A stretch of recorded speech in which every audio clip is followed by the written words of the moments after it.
Hello everyone, I'm Hafza from BCom CS first year. I'm going to talk about the book Atomic Habits by James Clear, the book which I was meaning to read for some time and now I finally read it. Atomic Habits is a self help book which is all about the process of building good habits and breaking bad ones. James Clear explains through theories, examples from education, business, sports, and social psychology and neuroscience evidences. This book talks about how small changes make remarkable results. James Clear says that we always underestimate the power of making small improvements over a longer period. The three fundamentals from the book says that why small habits make a big difference, forget about goals, focus on system instead, and the third one is how your habits shape your identity. Why small habits make a big difference? It talks about the power of 1% rule and compounding. James says in his book, if we can get 1% better each day for a year, we will end up 37 times better by the time we are done. But if we get 1% worse each day for the 1 year, we will go down nearly to zero, almost nothing. Everyone needs an instant transformation and benefits, and it's really hard to focus on things that have long term benefits. And the same way, when we repeat this 1% errors day after day, they will accumulate into longer problems. James says that time magnifies the margin between success and failure. It will multiply whatever you feed it.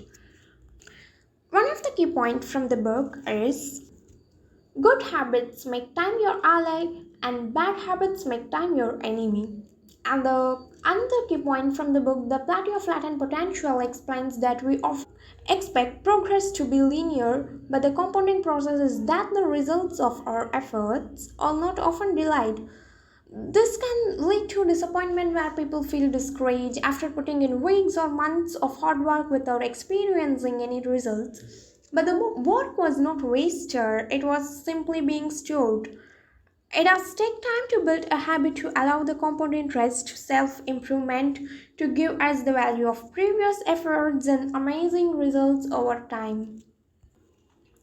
And the second key point from the book says forget about goals, focus on system instead.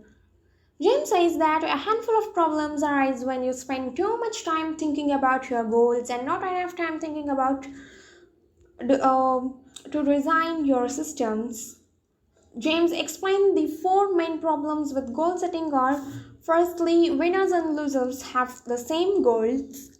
Every Olympian wants to win a gold medal, every candidate wants to get a job, and if the successful and unsuccessful people share their goals, then it cannot be the goal that actually differentiates the winners and losers. It was only when they implemented a system of continuous small improvements that they achieved a different outcome. Secondly, achieving a goal is only a momentary change. Achieving a goal only changes your life for the moment. Instead, what we really need to change is the systems that cause those results. Fix the inputs and the outputs will fix themselves. And thirdly, goals restrict your happiness. There is an implicit assumption behind any goal is there is once I reach my goal, then I will be happy. The problem with a goal first mentality is that we are continuously putting happiness off until the next milestone. But a system first mentality provides the antidote. So when we focus on process rather than the product, we can be satisfied and happy anytime when the system is running, and the system can be successful in many different forms, not just one we first envision. And finally, the fourth problem James identifies is that goals are not odds with long term progress. What is left to push you forward after you achieve it? This is why many people find themselves reverting to their old habits after accomplishing a goal. James says that the process of setting goals is to win the game, the process of building system is to continue playing the game. Third one is have your habits change your identity and vice versa. And the three layers of behavior change explains. The first layer is changing your outcome, the second layer is changing your process, and the third and deepest layer is changing your identity. It has outcome based habits and identity based habits. With outcome based habits, the focus is on what you want to achieve. With identity based habits, the focus is on who you wish to become.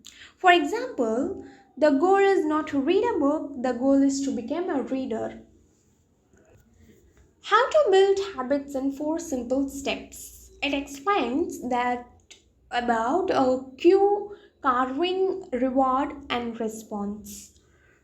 James explains the 4 laws of behavior change under these 4 steps. The first law is cue, make it obvious. The second law is carving, make it attractive. The third law is response, make it easy. And the fourth law is reward, make it satisfying. These laws are to create a good habit, and we can invert these laws to learn how to break a bad habit. First one is make it invisible, and second one is make it unattractive, and third one is make it difficult, and finally fourth one is unsatisfying. Cue and carving are the problem phase, and respond and reward are the solution phase. For example, you walk into a dark room, you weren't able to see anything, so these are the problem phase. For that, you flip the light switch and you satisfy your carving to see turning on the light switch becomes associated with being in a dark room. So these are the solution phrase, respond and reward. And make it obvious is that environment shapes our behavior. For example, if you want to write a journal before you go to bed, you can keep your journal on your bedside table so that you could remember to repeat that habit. And second law is make it attractive. The more attractive the habit is, the more likely you are to perform it.